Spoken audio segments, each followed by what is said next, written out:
Auburn and LSU prepare for their final showdown as SEC West opponents. Let's talk about it on this live edition of the Uptempo Podcast.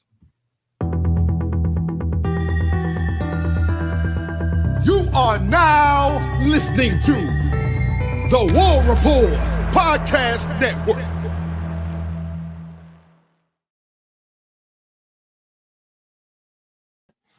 Yes, sir. What's up, Auburn family? I hope everybody's having a good week, man. I'm your host, Dustin Smith, joined as always by my guy, Blake Lynn. As y'all see, we have a special guest tonight, Preston Guy, joining us from TigerBait.com. Going to take a little look at the Bayou Bengals over there, see what's going on across the way there. And, man, excited to have Preston in here. First off, Blake, how are you doing tonight, brother?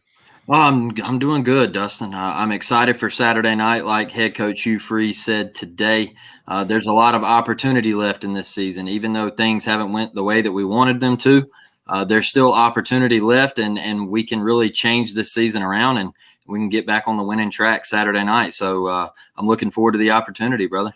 Yes, sir. We're fired up for it. You already know. Preston, how are you tonight, buddy? How excited are you for Saturday night? Doing good, guys. Thanks for having me. Yeah, it'll be a fun game. Back Tiger Stadium at night. LSU, gets, after being on the road a bunch, gets to get 5 out of 6 at home, and it starts with Auburn, and be a good opportunity to kind of see if they can continue improving on that defense, which needs a lot of that. We got some questions about that, Preston. I'm sure you do. Okay. Blake, get us started, brother. Preston, man, LSU, a national title favorite coming into the year. You guys lose to Florida State, and then you suffer your loss at Ole Miss down to the wire. What is the feeling around the program with the fan base and everything right now, just suffering those 2 losses? I know you guys still have a shot at the West. There's a lot of opportunities also for you guys. You still have Alabama on the slate.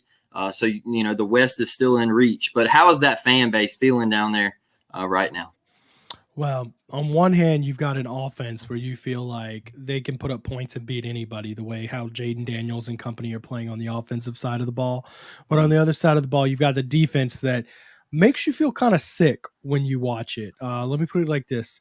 After the first 3 drives against Missouri, where LSU gave up touchdown, right? Mm-hmm. Of its last 20 drives that weren't cut short by the clock, LSU had given up scores on 17 out of 20 drives. That is atrocious. And the thing I keep on coming back to is if you put a high school defense out there, they might do the exact same 17 out of 20 just because the other offense might fumble the ball or throw an interception. Not good at all. But then something started to slowly click against Missouri, and we know Missouri has a good offense. Brady Cook and company, they did a really good job. LSU went on a 42-17 run. Mm-hmm. So in LSU's last 10 possessions, they've only given up 17 points. And Brian Kelly said in his presser this week that they kind of see the light at the end of the tunnel for this defense. Mm-hmm. I'm not quite there yet. I mean, you still gave up 500 yards to Missouri. That's better than 700 yards you gave up to Ole Miss. But if that defense could just be average, the goal is not to be a championship defense, right? Mm-hmm. If you can be an average defense, that offense will put enough points on the board to beat anybody in front of you. So that's kind of what they're hoping to get back to being average on defense and stay elite on offense. And hopefully you can fight your way back into being a contender once again. Because, I mean, as far as SEC play, LSU does control its own destiny at this point. Preston, I'll stick with that defense on that side of the ball, man. Who needs to step up to get a pass rush on that defense?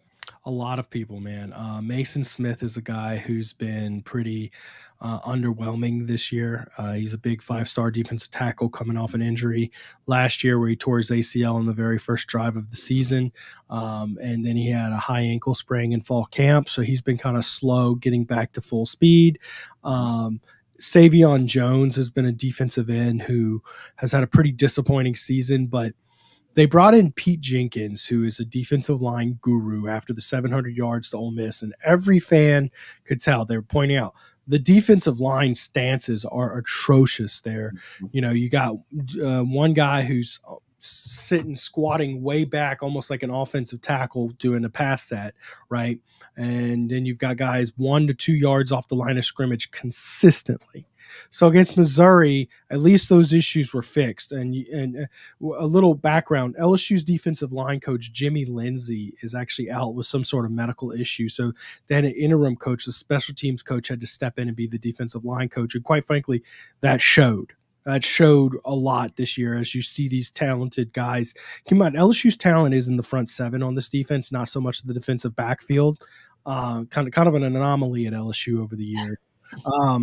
But these guys, I mean, they got to start playing more discipline. And the defensive line, the story of them has been close but no cigar this year. They're getting after guys like Jordan Travis, KJ Jefferson, Jackson Dart, and even Brady Cook a bit, who can all run. And more specifically, not just run like a Jalen Milroe. He could run. It's running and then finding a receiver downfield. That is what's absolutely cooked this defense, because I do believe this is a talented defensive line. They're just not quite getting there. Well, Preston, like you mentioned the defensive backs, man, and me and Dustin were actually talking about this the other day. When growing up and coming up through our teenage years, you didn't see people running the ball the way they're doing it on LSU this year. You didn't see people throwing the ball all over LSU the way you see this year. We were always used to the Pat Peas back there, the Mo Claibornes, the Honey Badger. Where is that in the secondary right now for LSU? Who has got to be that guy for you guys? Well, worth noting, Greg Brooks is out. He was a senior starting safety. He had brain cancer, and a lot of people were pointing out when he first, was pulled out as well. He wasn't playing great against Florida State, anyways. And I'm like, well, maybe it had something to do with the fact that he was playing with a brain tumor. He was lightheaded throughout fall camp. He was in and out. That's been a major blow. Behind him, they've had to turn to Andre Sam, a safety transfer from Marshall, one of their starting corners. In fact, the number one corner on this team is a transfer from Southeastern Louisiana. These are FCS players that they're inserting in there. And sometimes, very rarely, there are some FCS guys who are just under the radar, like a Terrell Owens. He was an FCS guy and, tore it up in the NFL for a decade plus. Sometimes that happens. Most of the time it doesn't. Most of the time, even the best players at that level aren't cut for the SEC. And I think we're seeing a bit of that for LSU. And it really starts with the chain of talent for LSU got greatly disrupted when Ed Orgeron got fired, right?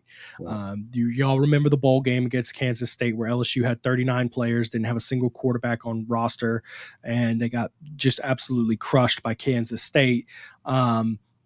You had 39 players, scholarship players suited up for that game. And then Brian Kelly had to come and quickly build a roster. And he got on the recruiting class, got some guys like Harold Perkins, his first recruiting class. They weren't able to sign as many as you would like, but they got on it. And then last year, they brought in a big freshman class this year. But there was a mass exodus of talent of LSU. Everybody hit the portal after Orgeron. This isn't like, 2004 when Nick Saban left and, he left the cabinet was loaded when Les Miles got there. It was decimated. It was absolutely decimated. And what we're seeing is you've had 2 years of Brian Kelly saying, I don't have time for these freshmen to develop. We got to bring in transfer portal guys. And last year you hit on a bunch of them, but they're one and done guys. Yep. And this year you pulled in more transfer portal guys out of necessity once again, and you missed. So that's what's going on. There are some talented freshman defensive backs. Remember, this is the freshmen on the team are Brian Kelly's first full recruiting cycle. And they're starting to slowly work in there, but they're developing. It's a work in process. We'll see. Well, Preston, I got one more for you, man. But our last show on my final thoughts, I gave prayers up for Greg Brooks, man, because that is a terrible situation, and we're still praying for the kid. We hope he makes a full recovery, and it's just an unfortunate situation down there for you guys. And just as a fan base to you guys, we're all praying for you, because even though we go into Baton Rouge Saturday night. Like I told Dustin the other night, he's still a human being, man. He's a college kid that is wanting to play for the LSU Tigers. So prayers up to him. But Preston, man, going over to the offensive side of the ball, we know what Jaden Daniels can do in the slew of receivers, and Mason Taylor out there at tight end, just a hellacious bunch. But I look at this run game, man, and I feel like Logan Diggs found something Saturday against Missouri. Can you just talk about him and LSU really getting that ground game going? Yeah, Logan Diggs has been a really good emerging talent from this team. LSU has 8 running backs on roster, right? Mm-hmm. And you really didn't know who was going to separate themselves from the pack going into this season. It really was running back by committee. Logan Diggs didn't even play in the opener for unspecified reasons. And then since then, it's been pretty clear that he's the most complete back on the team. He's really good at running in between the tackles, which is just something LSU hasn't had for 2 or 3 years.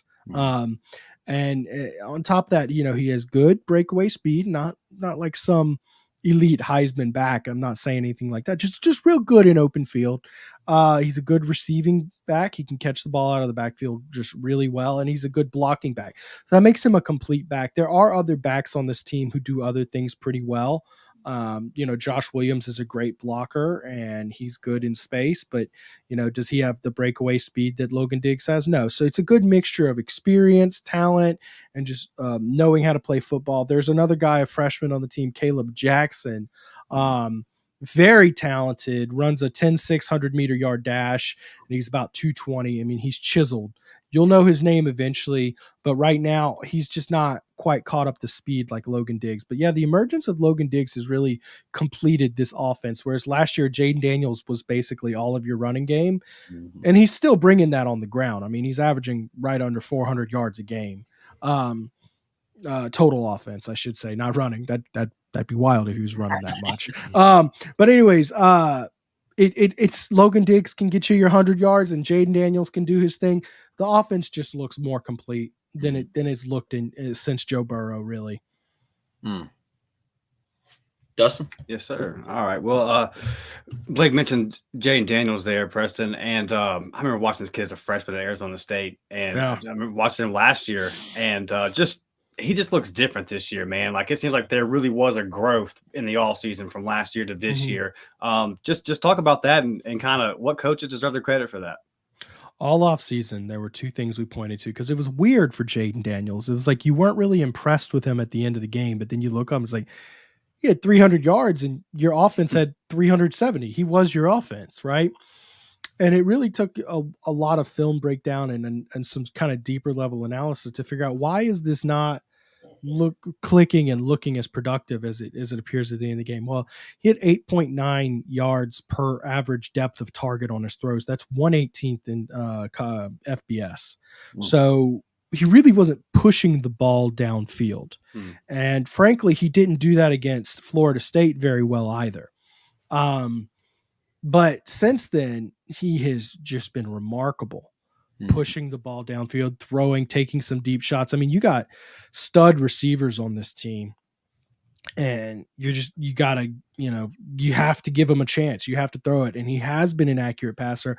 I think it's just that confidence he didn't have. I think he had a little bit of PTSD. His final year at Arizona, he had a 10 touchdown, 10 interception season where, he really didn't want to be that turnover guy. So he only threw 2 interceptions all last year, right? But he only had 17 touchdowns. Well, now he's being more confident and he's kept his interceptions down. He has 2 interceptions and 19 halfway through the season. So he's about to blow what he did last year out of the water. And it's mostly because of the confidence. There's some other things. For the second thing we pointed to all off season was him not getting such happy feet. He would go one read, freak out, and try to lean on his athleticism, which, I can't really blame the kid. I mean, if I ran a 4.240 or 4.340, whatever he runs, you know what? I might lean toward taking off and running too. But this season, he's been a lot more patient. And a little bit of this also has to do with the offensive line has developed. Because last year, you couldn't really trust that offensive line. I might also be a little nervous with that offensive line they were working with last year. They've improved. He's been more patient. He's been more aggressive pushing the ball downfield, and he's been more accurate. So there's just a bunch of things. I'd still like to see him keep his eyes downfield when he takes off to run instead of just going for, the 5 or 6 yard gain. But I guess he's so good at that 5 or 6 yards. And sometimes it's even more when he takes off and scrambles. Maybe don't break that. I just really would like to see him keep those eyes downfield and find some open receivers when he can. He's done that a little bit better this year, but that's the one area I'd like to see him really get good at. I got you. This bye week for Auburn, man, it came at a crucial time. We're a banged up team. Injury wise, how's LSU looking? Not too bad. I mean, Chris Hilton's going to be out. You gotta get a few guys in that. He's like your third receiver. Obviously, Greg Brooks is out. I mean, that's an injury technically, and that one's the one that hurts more than any of them. LSU's not too banged up for considering the time of year it is. The starting center, Charles Turner, he has a banged up shoulder. He's probable this week. And last week, LSU had to go actually to their third team center after the second team center messed up a snap. They went to a true freshman, DJ Chester. So he got reps and looked pretty solid as well. Remember that name from recruitment? Yeah. Mm-hmm. Yeah, he's a big kid. It's really good for LSU that he's able to play center because LSU's actually had some trouble recruiting at that center position. So to find a kid who naturally slides into center is a good thing. But anyways, for LSU, Charles Turner is the starting center. We expect him to be back. Not too banged up. I will say, having a coach like Hugh Frees, having a bye week to prepare for you and watch film, that's never like a comforting feeling. More so than the rest and recovery. It's the extra time when you have a ball coach like that. I know he doesn't have the Jimmies and Joes he needs and wants yet, but you can still see the mastermind there when you watch Auburn play. I mean, it's definitely something scheming. It's just let him get a couple recruiting classes in. For sure, that's a good point. Let me ask you this: do you think that last year that maybe, I don't want to say like overachieved, but it just seems like maybe LSU, winning the West, do you think that the expectations from the fan base maybe got set a little too high to where you're coming into this year and it was LSU, it could contend for the playoffs, maybe national championship? And I hear you talk about the defense, and it just seems like you talk about having to go to the portal. It seems like, maybe it just wasn't quite there yet roster-wise. Yeah, I think maybe us in the media artificially hyped up the team a little bit much. I think our Brian Kelly artificially raised the bar by winning with a roster that was just bubblegum and paper clips last year. I think even in the Auburn game, you could kind of see there were some serious holes on that team a year ago. LSU got down, I think it was 20-0 or something like that. 17, yeah. It had 17-0 yards in the second half and still yeah. And then somehow LSU wins that game with Jaden Daniels having 80 passing yards. But you could clearly, that's a game that's just a prime example of that wasn't a SEC West champion roster last year. So I think I think Brian Kelly artificially raised the bar of expectations, and then you're bringing back that quarterback. And I think a lot of the confidence in this team was no one thought this defense was going to be a top 10 defense. I think there were some areas we thought Harold Perkins was going to be much more effective. We thought Mason Smith was going to be much better. We thought the defensive line was going to be much better. We knew the issues with the DBs. All fall camp we saw it was like, man, Jaden Daniels is torching these dudes. But we're looking at it and it's like, well, these are good throws and good catches. It's not like the DBs are just giving up wide open stuff. Jaden Daniels, we think, really looks that good. So we kind of just set the expectation that the defense would be good, not really great, and that the offense would be what we're seeing now. It took the offense a game to get where it's at because it wasn't great against Florida State. But now they're clicking. They're looking exactly what we expected them to look like offensively. The defense has just been woeful, man. It's just been so much worse than we could have ever expected. LSU has never in the history of its program given up 700 yards to an opponent until this season. So that's where things, and I don't think there was really any signs of that in fall camp that the defense was going to be that bad. Yeah. But here we are. And I still think this defense, I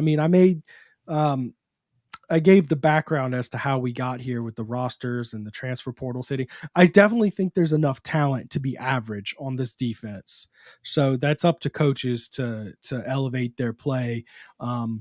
and it's not necessarily even a play calling issue on defense. I like the plays that Matt House has been calling. It's just execution, man. I mean, you can't miss 34 tackles against Ole Miss. 34. They gave up 284 yards on missed tackles alone. Teams have won football games on 284 yards by themselves. Oh, and then they added another 480 or whatever on top of that. So it's like, yeah, if you just fix tackling and loafing around, the defense will be close to average. And I do think we saw a bit of that effort improve quite a bit against Missouri. Yeah. Before I get out of here, Preston, or before we let you get out of here, brother, 1992, the SEC split, right? Auburn and LSU go to the SEC West, and there's been a ton of classics since then. Even though the majority of our viewers might not like your answer here, since that time, give us your favorite game as an LSU fan, because, man, there's been some wild ones. Oh, man. From my perspective, though, let me see here. Man, I gotta go with Demetrius Byrd. 1 second. Man, I knew it, bro. I gotta go with that one, man. I mean, that was so good. It is so classic Les Miles to just completely botch that. I'm trying to think about if there's any. I mean, the 2017 one, down 20-0 comeback without scoring an offensive touchdown. That Ogeron might have gotten fired that day if he did. That's like Gus Malzahn special, Preston. That's like Gus Malzahn special right there. All right, but how about a fun Auburn moment since I'm on an Auburn podcast? One image that will always last with me is the Cam Newton 50-yard touchdown against LSU. That was a really good defense for LSU in 2010. And one of the things that not very many people point out when they see that play, because obviously it was like Cam Newton's Heisman moment or whatever, on his way to the end zone, he made Patrick Peterson and Tyrann Mathieu miss. Like, he dragged both of those dudes to the end zone. That's two Bednarik Award winners, a Thorpe winner, quite frankly, two NFL Hall of Famers. Yep. That he just made look like rookies. And then that Ontario McCaleb run on that game. Look, I'm just going to say a lot of people say that Auburn team didn't have talent outside of Cam Newton. I remember Michael Dyer. Dude was a beast, 5-star. I remember Ontario McCaleb. Dude averaged like 8.9 yards per carry. Okay.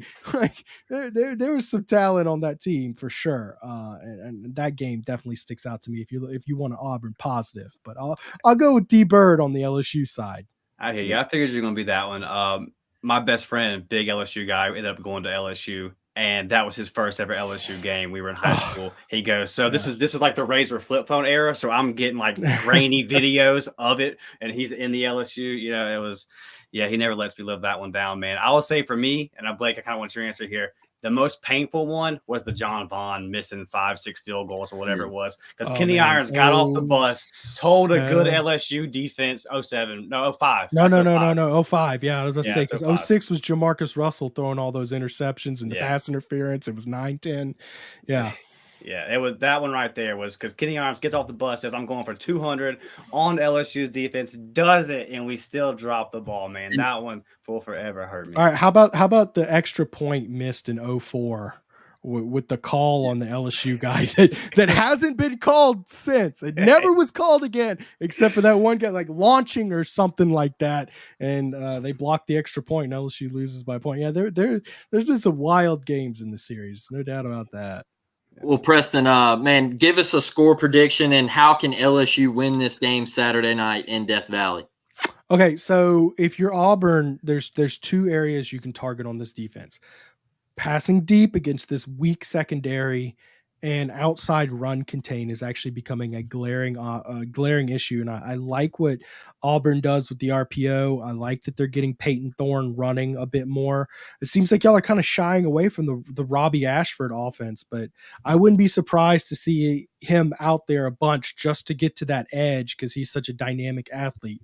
That being said, if I had to pick one of those two ways to target, I definitely would target the downfield passing.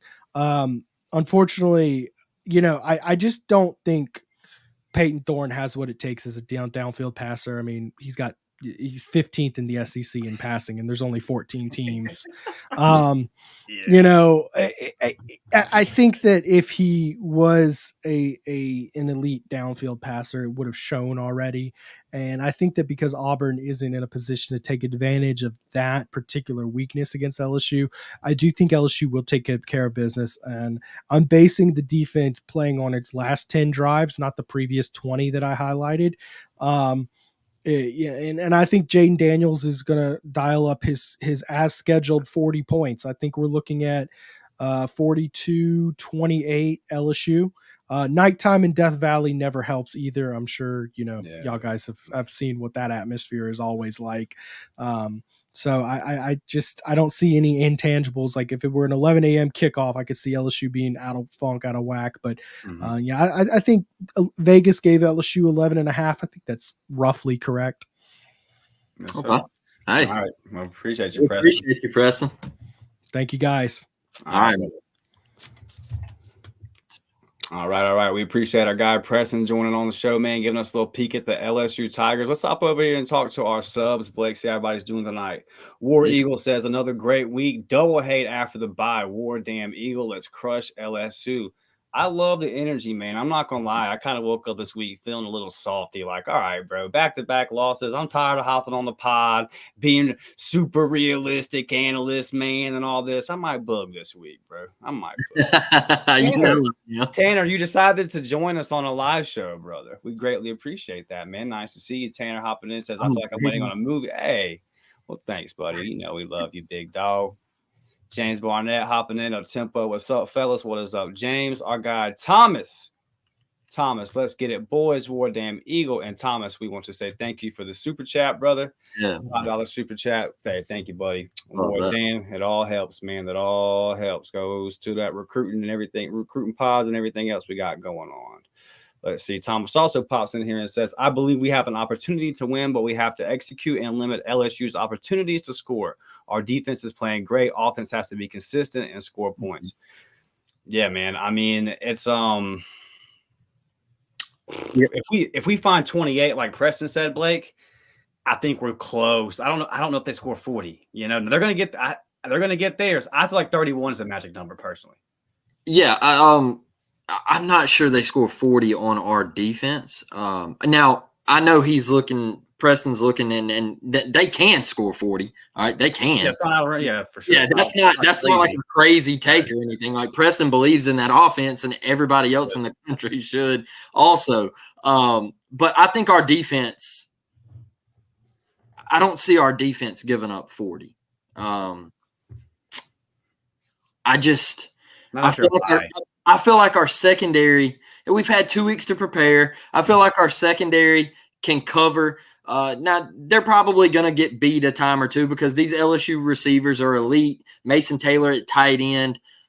We know Eugene Asante has a little trouble in coverage from time to time, and our linebackers might be a step slow here and there. But giving up 40 on this, and this Auburn defense giving up 40 that's tough for me to say. So I kind of agree with you. Maybe like the race to 31, 35, like if Auburn can get to 35, they might win 35-31, something like that. But I think we got to run the football, Dustin. I think we got to run the football. Yeah, that'd be heavy. I get going downfield and everything and attacking their secondary, but if we run the football and we keep their offense on the sideline, I think that's the recipe for Auburn to win this football game. Yeah. All right. Yeah, I'm glad you got into that, because what we're going to do is I'm going to play some clips from Hugh Frees' press conference Monday, and we'll get on this one first here, him talking about JT Daniels, and I'll just kind of – because that kind of leans into something you just said, and I'll tell you how I think this all ties in together here. Because it's Coach Hugh Frees talking about starting quarterback for LSU, JT Daniels. I don't think you stop him. There's too many weapons around him, and he's too good. I think you look at the key to this game is, can we hold him to field goals? Truthfully, no one has stopped him, and he plays so effortless. Literally, he runs 40-yard touchdowns and it looks like he's jogging, and yet no one's catching him. And his balls are so accurate.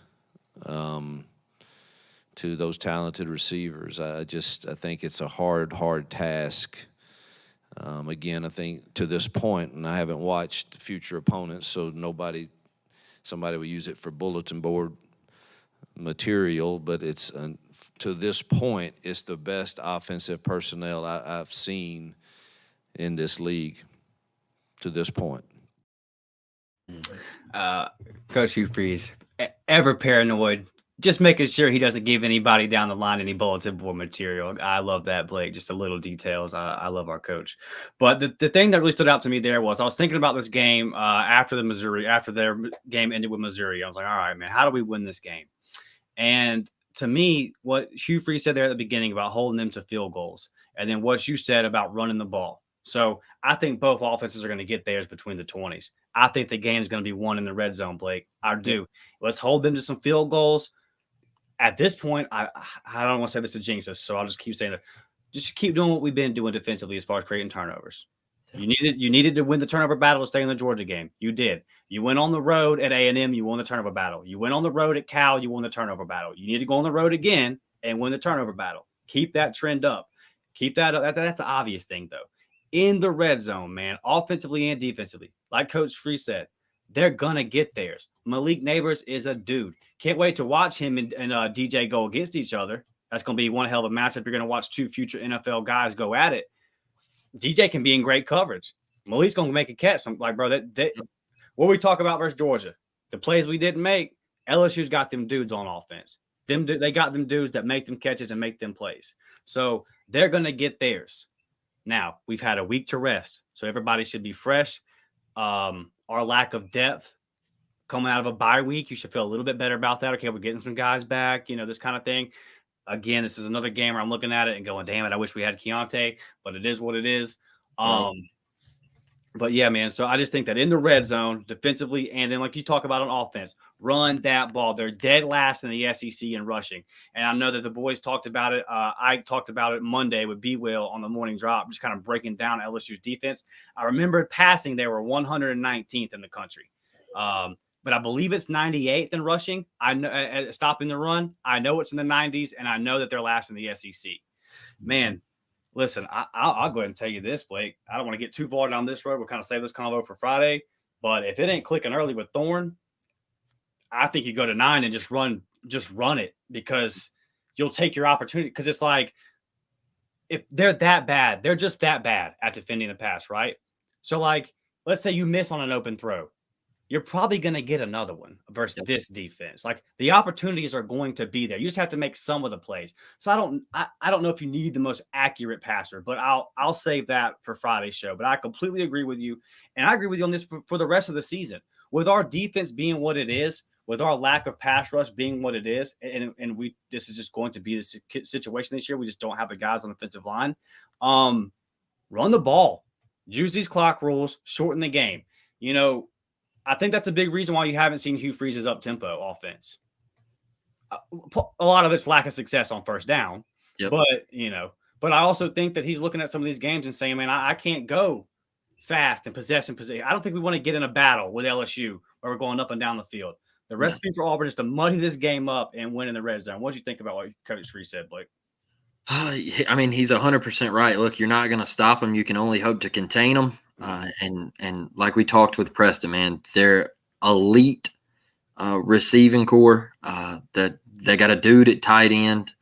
The one spot that you can attack this offense is they don't run the ball great. They found something against LSU in that second. Against Missouri in that second half. But early this season and going back to last year, they haven't ran the ball well. And that's one of the things that has been kind of weird, man, because like we remember all those great LSU backs, coming up. And, their offensive line isn't great. Their offensive line, Auburn can put some pressure on Jaden, man. Their offensive line hasn't been the offensive line at LSU that we've been used to, right? And it's been that way for the past couple of years, it seems like, down there. So, like I said, man, I think they gotta run the football and keep 5 off the football field. You have to keep him off the football field because I know we didn't get to this with Preston, but I think the dude should be somewhere in the Heisman conversation. I know people are going to look at those 2 losses, but people didn't care about losses when it come to RG3. All right. And what he's doing right now, it kind of reminds me of what Johnny Manziel had to do at A&M in 2013, where he had to score 60 every Saturday because his defense was cheeks. Okay. And I feel like that's what Jaden Daniels is having to do. So, yeah. Before we get into the next clip I wanted to play, let's get into some of the comments. Charles asked, when are we going to see Cobb show out? I think next year, bro. yeah. I felt like it was kind of going. But listen, with the injury to Damari, the opportunity could be there. But I just I think it'll be next year. And he's going to go out, Charles. With Battee coming in and being a highlight, it's yeah. It was there, right? I think it was kind of up in the air. And then at A&M, Battee kind of said, hey, I'm this dude. And he's continued to play well. So, but in due time, friend, in due time. Thomas says, if we spy, who do we spy on Daniels? Kaufman, Simpson, or Asante? I'm going to say I like Kaufman in the spy role because Eugene's going to have obviously certain assignments from the linebacker position. And then I cannot afford to have Jalen Simpson out of coverage. I need him back there getting picks.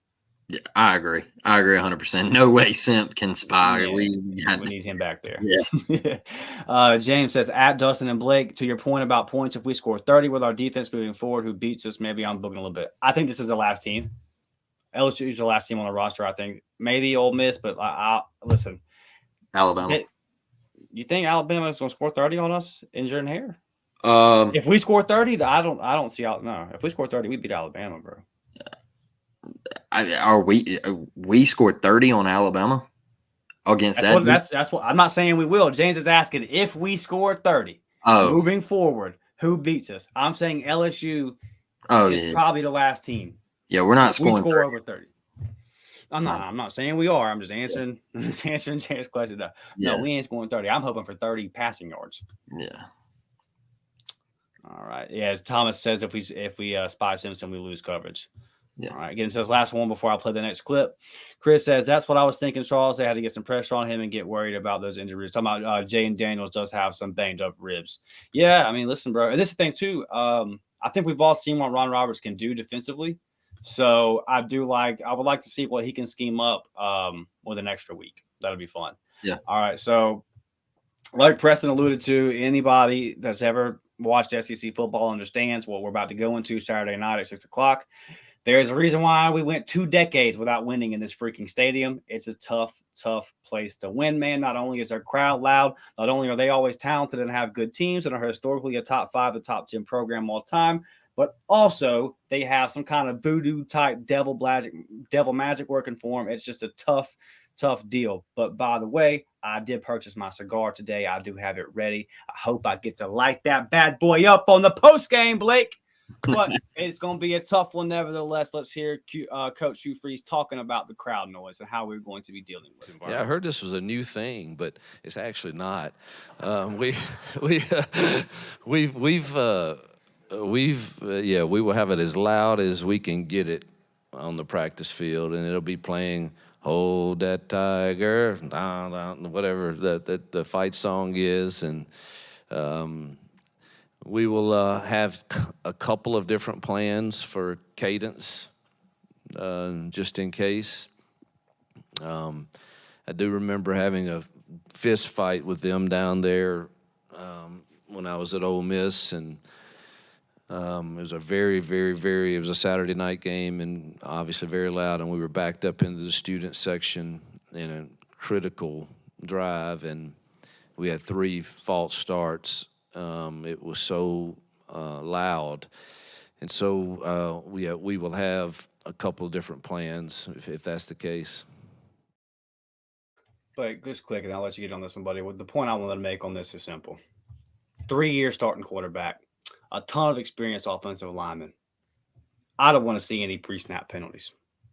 Maybe 1 or 2 because it's just hard to deal with it. Our guy Chris getting over here saying 70,000 drunk Cajuns. I guess you're being nice, Chris, and saying that there's going to be about 30,000 sober folks in there. I think you're being generous, brother. I think you're looking at more of a 90 to 10% type ratio as far as that drunk boy. They shut it down over there, brother. But when they start bowing, and doing a little down, I mean, that's tough. Yeah, I've been in there, man. It's a tough deal. I was in there the day that Fournette just ran all over us. Remember when Matthews tried to jump over him for some reason, and that was a highlight shown on every pregame video for 15 years after that. But yeah, it's going to be a tough environment, man. We already know that, but I just want to see a ton of experienced players act like they're experienced. Blake, I don't think I'm asking for too much here. Bro, I started laughing because that was when Jeremy Johnson threw the ball behind him. That was yeah, man. Again, I was sitting in the LSU student section. Yeah, that was a tough day. Yeah, I had a bad one. They got me drunk though. They felt pity. First thing I want to say, Dustin, is first off, I only heard that Colorado plays music loud, preparing to go to opposing stadiums. Is that where that came from? Yeah. So Keyshawn Johnson said that Colorado was like blasting music to go to Autzen and everything, and you don't see other coaches doing this stuff and all this. Like, it was just weird, right? Well, what's up with him and all these bad takes, bro? He's played football before. So look. My next thing is Coach Hugh Frees contacted Eli Drinkwitz, right? And he said, "Hey, Eli, man, like, what's the deal with LSU? What do I need to know?" All right, guys. Coaches do that every single week. Okay. Like, I guarantee you, Eli Drinkwitz wasn't the only coach that Hugh Frees reached out to, all right, to prepare. I'm sure Hugh Frees called Mike Norvell, and he said, "Hey, man, tell me something I need to know." All right. But apparently Keyshawn thinks that Dan Lanning and Lincoln Riley only do it for Colorado. I don't know. It was weird. The whole segment on that show was weird. I see the route he took. Wow. Okay. Yeah, it was weird. Like, I'm like, dude, it happens every week. You know that. Like, you were a Hall of Fame wide receiver, bro. Like, come on, you know that. Like, yeah. I'll say this, Blake. There is no real college football fan that is watching a national show at this point. Maybe game day. If you can still make it through game day, then props to you. Nope. But I have not watched a national show, I don't know, in 3 or 4 years. I mean, do you consider Josh Payton a national show? I don't. Like, you know, he's done his own thing. I know he's with 20, but he's doing his own thing. So, like, as far as ESPN or Fox Sports 1, I mean, when I start seeing, like, the morning shows, it's like, wait, oh, I see what y'all did. Tom Brady retired. So you're going to fill your Tom Brady every day 2-hour talking slot. And you know I love Tom Brady. I'm just being real. But you're going to fill that slot with Dion. Nah, I see you. Well, you keep talking about a 6-6 team, and you know, college football keep going on. One thing off track for a minute. But one thing I think where we got lost on game day was I feel like we tried to start making people laugh instead of actually talking about ball. And when you got rid of David Pollock, and you brought Pat in, Pat knows football. I'm not saying he doesn't. But he's more of a comedian and an entertainer on that show now. And it all just kind of feels like it's all staged and set up, you know, like they're just there to make people laugh and try to have a good time now. But look, man, when I listen to Hugh Frees, I love what I hear. Wow, Tanner said the same thing about David. But I love what I hear coming from Hugh Frees and just getting his team prepared. And getting ready to go into a hostile environment. Look, Payton Thorne should not be worried about this. The dude has played in big games. He's played in the big house. Like he's been through it. All right. So I don't want to hear any more of that. Like, oh, he's just in shock with the heat of the moment and all that. Like, I'm tired of hearing that. I think Payton Thorne needs to come out, start early, have success like he did against Georgia. If Payton Thorne plays like he did against Georgia, I think Auburn can win this football game. All right? If he plays like he did against Georgia, I think Auburn can win this football game. Bro, we didn't lose because of Payton Thorne. All right? No. We didn't. I'll be straight up with you. Our wide receivers have got to start helping Buddy out. All right? I was sitting here last week just saying, hey, like, Payton needs to pick it up. I'm kind of, you know, I'm getting off the Payton train. But then he comes out against Georgia, man, and it wasn't the greatest thing I've seen, but it was well enough to win that football game. But Malcolm Johnson Jr., you got to catch the football. championship teams make those plays. All right. Yeah. And that's it, man. Like he put balls that could be caught, and we got to start catching footballs, man. Yeah. To your point there, I want to touch on that real quick. Justin Thomas says we need to pass for at least 250. Look, bro. It's gonna be there. I mean, Robbie threw for 374, I believe, on them last year, and it'll be there. But do we capitalize on it? I haven't seen us throw for over 100 yards versus a Power 5 team in 5-6 games now. So to ask for 250 when we haven't thrown for over 100, 250 should be there. Any competent offense should be able to put up 250 on this LSU secondary. I don't think our passing game is competent, but as far as we need to, yeah, we should. It'll be there. If we throw for 250, I'll be shocked. I think Auburn has to go to the ground game. And like Preston said, I think Robbie Ashford could play a huge role Saturday. I think Robbie Ashford could come in and use his legs, and Auburn could find something there. And Jarquez has got to get going, Dustin. Like we got to get 27 going. And Payton Thorne, he used his legs against Georgia. I would have loved to seen him get into the end zone on that long run, but it looks like he's getting a little bit more comfortable. I just don't know if he throws for 250 yards, man. But I also don't think we have to throw for 250 yards to win the football game. No, I don't either. And I listen, if Thorne's struggling, there is early ditch it, because there is a way to beat LSU Saturday night using Robbie Ashford. There is. Yeah. You can carve them up. What did he say? 284 yards on missed tackles versus Ole Miss? Yeah. What? Yep. All right, bro. Well, I let 9 run wild. If Payton Thorne ain't getting it done 2 drives in, and that's not, again, that's not even, I'm not even saying for the rest of the year. You know what I mean? Now, it would probably be a fair question at that point, because how many times can you pull the starter? But I'm just saying, man, with this particular game, you can attack this defense with Robbie Ashford. And I'm guessing you're going to still see a lot of Robbie Ashford either way. And if it's clicking, if Robbie rips off 6 or 7 on first down, let's go. Now, I can't do that all game because, like I said, you don't want to get into the shootout with LSU. But, yeah, dude, there's a way. Payton Thorne, they're good. The throws are going to be there. You got to make them. Like you said, the receivers got to step up and catch them. But, yeah, there's going to be plays, bro. There's going to be opportunities for us to score points versus defense. James says, what's up, Jeremy? We see you. Jeremy Russell saying, what's up? Appreciate you for joining us, brother. James Burnett says, at Blake, I agree with you about PT and the wide receivers. They have to bail him out and make plays, but PT is not a good on the road player, even at MSU. This needs to be his turning point. Thoughts? Yeah, this is the defense for him to have that turning point. Like, they're not good in coverage. They're not good at. They haven't been good at anything. Like, they can't stop the run. They're not good in coverage.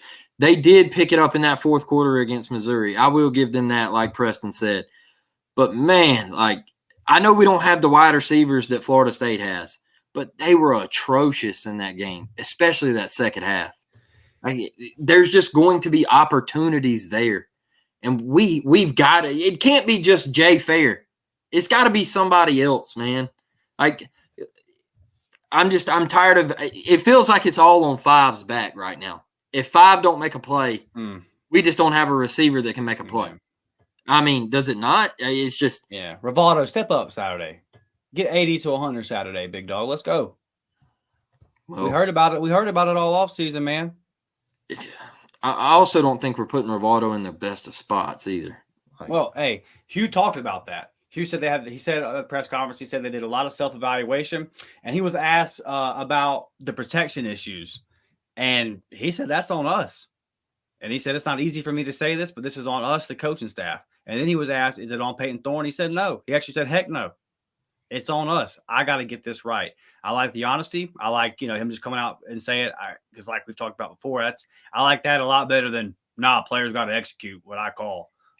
He's coming out and saying, hey, man, I'm not putting Payton. What did he say? He said, I'm not giving Payton the right toolbox to get the job done.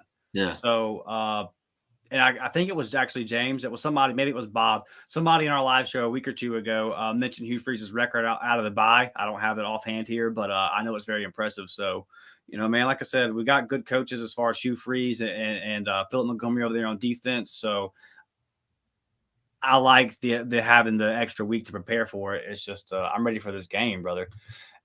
Thomas says, agreed, Dustin. Pull Thorne after 2 or 3 drives. I'm assuming Thomas saying here if he's struggling, obviously. Blake, what is your what's your leash here with because I'm right here with Thomas. Listen, this is the worst defense in the SEC. Yep. You've had a bye week. We've heard all these different, we've all been okay. If you come out this game and you're not getting it done, I'm telling you, man, I'm going to be into the first quarter like, all right.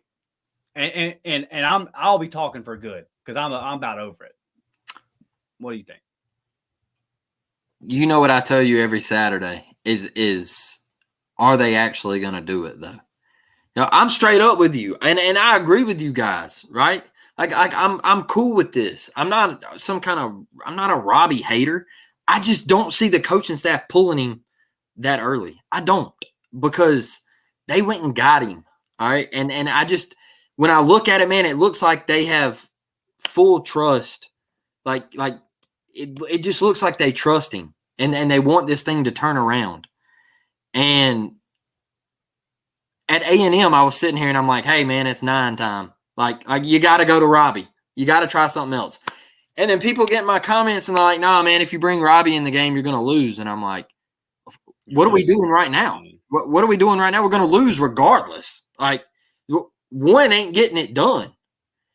So I'm sitting here and I'm like, after 2 or 3 drives, but does the coaching staff actually do it? And I don't know, man. It's a weird situation, honestly, because I look at the Georgia game. Why did we pull Robbie out there? Driving in the red zone. Right. Robbie was moving the football. I don't get it, man. Like I'm just kind of lost. I don't get it. I was pissed off about that. I'll be honest with you. I wasn't happy. Like Robbie was moving the football. It was 3rd and 1. And we pull him. I just didn't agree. And like Robbie was running tough, man. Like he was getting to the edge on the outside. Like I just didn't understand at that moment why. I don't know. I'm gonna be honest with you, man. I think something's up, and I'm not saying personally. I'm not saying they're beefing personally, but I don't think the chemistry is clicking between Philip and Hugh. And if you go back to his opening press conference, he was kind of like, I guess I might have to give up play calling. I'm thinking about it. And then I played the clip, a live shoot, maybe a week or two ago on the live show where he said, I am going to be honest with you guys. I'm really struggling with this part about handing over the play calling. And then we hear that he was heavy-handed in calling plays and the game plan for Georgia. He kind of made the comment in this presser Monday, I need to make sure we stick with the RPOs. I hate when we go away from the RPOs kind of thing. Mm-hmm. It's just I don't know if it's going all that smooth, man. And I don't know if Philip Montgomery will be back on the Plains next year. That's not any inside information. I'm just kind of looking at it and judging it from afar and saying something's not clicking here, man. And Hugh Frees is a super competitive dude. He's also a good dude. He's not going to come out and throw Philip under the bus. But whatever the issues are, if they continue through these next 7 games, I think you will see a change very soon after that Iron Bowl, brother. Yeah. I mean, I can't argue against it. Let's see what our guy Chris says. Hugh Frees seems scared to pull PT, maybe because Hugh Frees picked him, and it would be a bad look. I think he has to give him every opportunity. Yeah, and I think it's important to acknowledge that, like he said in the press conference Monday, we haven't put Payton in the best position. Yeah. So if he feels like at some point he's going to feel like, okay, I've put you in the best position. If he gets to a point where he feels like, no, I've given you the plays and you haven't made them. Okay. When he talks about the pre-snap, the protection issues, if he feels like they've got that fixed this week in the bye week and it still has become something that lingers and he feels like it's on Payton Thorne, I think he pulls him. He's not even picking up blitzes at the line of scrimmage. We're literally having receivers point out like, hey, that guy right there, He's blitzing. All right. And nothing. No check at the line. No nothing. That's one of my biggest concerns. Bro, we got a guy coming free off the edge. And you got Jay Fair pointing him out. Yeah. Hey, PT, here he comes. And you just snap it and let it happen. I just don't understand some of the things like that we're looking at. And like I said, I thought he played much better against Georgia. And I thought we had the opportunity to win that game if we step up and make plays. Hopefully we get a performance like that, similar to that, maybe hopefully even a little bit better. But it's just up in the air right now at the quarterback position. Yeah. I'm going to give Thorne the position to calm him down. I've never heard such madness from don't want to box your first name, buddy, so I'll say your last name there, Johnson Sr. Yeah, man. I mean, I hear you, you know. Like I wasn't overly excited about that comment, and we talked about it on our show here at the time. I wasn't really fired up with that reasoning that was gave. I feel like there was kind of some other things going on behind the scenes as to why, you know, all that kind of went down the way that it did. But yeah, man, we're still sitting here talking about it. We're 5 games in, and we're still kind of talking about ineffective quarterback play. So I do think this is a fair thing. And I think that if Thorne doesn't find his footing at Auburn and it doesn't work out, I think this is a fair criticism of Hugh Frees to say, well, hold on.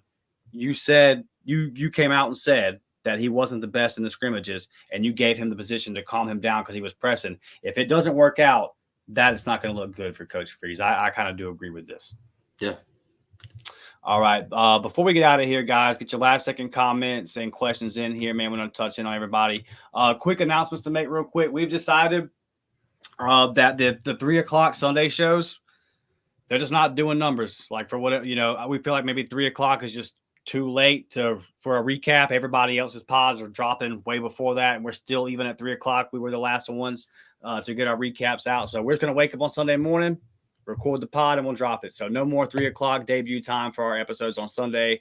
I would say sometime before 11 a.m. that thing will be loaded into. Well, we'll get it recorded before 11 a.m. YouTube might take a little time to upload, but sometime around lunchtime, those recaps will be dropping every Sunday. Still going to be still doing same times as far as Friday 10 a.m. and then Tuesday night live show 7 p.m. None of that's changing. What you got, brother? If one thing I just want to say to the chat and everybody that watches our stuff, if I drop a video and it like uploads while the War Report is doing their stuff, there's nothing I can really do about it. It just like when I hit upload, it takes it a little while you have to go through checks and like monetization checks and like ad checks and all of this stuff. So like you have to wait a little while and then it posts the video. So the other day when I put the members video up, it had to go through all of the checks and everything, and it uploaded while the War Report was doing their stuff. So you finish their stuff out first. Then you can come to ours, watch our stuff if it does upload while they're doing their stuff. So yeah, for sure. We won't be debuting that episode while they're going live. Yeah, we always try to avoid that. We try to avoid the college loop too. We're trying to work together as a team here as a network, and everybody have their own times. Chris says just too close to War Report. I hear you, Chris. Honestly though, brother, like our 10 o'clock shows right after the morning drop do really well. And those are right after the War Report. It's just Sunday for whatever reason, just the recaps, and we feel like it's just a whole thing where we're still the last ones to recap the game at that point. So just be on the lookout for that. And yeah, man, if you haven't done the memberships, we introduced a new pod to our members. So we'll be doing the recruiting pods. Those will still be dropping Friday Night Live updates, and we'll be hopping back on those this weekend, man, getting back out to the games. And we also got one, I don't have a name for it yet, maybe Around the Plains, Auburn type, just an update on all the sports, man. So 2 pods. The recruiting one will still be for our varsity guys, but now for JV and varsity, we'll be getting the Around the Plains podcast. We'll just be kind of going through whatever's happening, man. On this one Saturday, we went through the fall ball, baseball stuff. We talked about basketball practice going on, and obviously touching on some football, some recruiting, all that kind of stuff. So that's out there for our JV guys. That's out there for our for everybody. And let's see, Sunday night at 6. Not sure what the question is here. We're not doing anything. No, Sunday night. He's saying why not go Sunday night at 6, but the College Loop does Sunday night at 6, I believe. So. Oh, okay. Yeah. And I'm an NFL guy. I'm just gonna tell y'all right now. I got to get my recording on Sunday done before that football starts at noon, brother. Like just this Sunday, the Bucks play the Lions at 3:30. Y'all know if you know the man, Detroit's off to a good start. My Bucks are off to a good start. By the way, man, got my Bolt shirt on tonight. Opened up the hockey season 1-0. So yeah, man. So we're just gonna get this out of here on Sunday early on, man. And one last thing, Dustin, I'm interested to see in the chat. I'm into hockey. I bet on it. Basketball season's coming up. I bet on college basketball. If any of you are into that kind of stuff, I will start dropping some pods and about betting and stuff like that. It's not gambling advice. I'm not telling you to go lay the house. I'm just telling you what I'm putting my money on, and you can take it for what it's worth. With B Will got the one, right? You and B Will do. Yeah, we do the SEC. Look, my thing about the SEC, man, is I've had bad luck betting on the SEC, but I have pounded the Pac-12, and I've made a ton of money on the Pac-12 this year. But like when it comes to the SEC, I'm struggling right now, except Georgia. All right. I went on Josh and them show the other day. I said, hey, take Georgia minus 14.5 against Kentucky. They're going to blow them out of the water.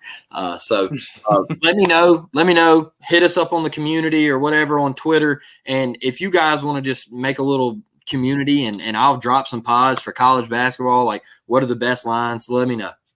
Yeah, for sure. So, yeah, man, I'll just put this up here real quick. We need to edit this, a little bit of changes to this, but absolutely, man. Let me get Chris's comment off here. So you just join those memberships, guys. JV, Varsity Squad. You see the prices right there. Tons of perks, man. Tons of, like I said, two different podcasts coming out for our members every single weekend now. I mean, we continue to put in the work.